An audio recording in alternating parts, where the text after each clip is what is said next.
اور پھر احتیاط کے طور پر فرمایا فَإِن لَمْ تَكُنْ جَمَاعَةٌ وَلَا إِمَامٌ، اگر کوئی جماعت اور امام نہ ہو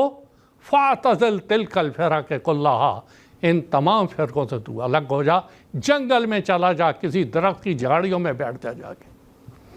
آج میں اپنے مسلمان بھائیوں کو بڑے درد سے یہ کہتا ہوں کہ رسول کریم صلی اللہ علیہ وسلم کی یہ نصیحت، یہ تاکید حضرت حذیفہ بن یمان رضی اللہ تعالیٰ عنہ کی طرح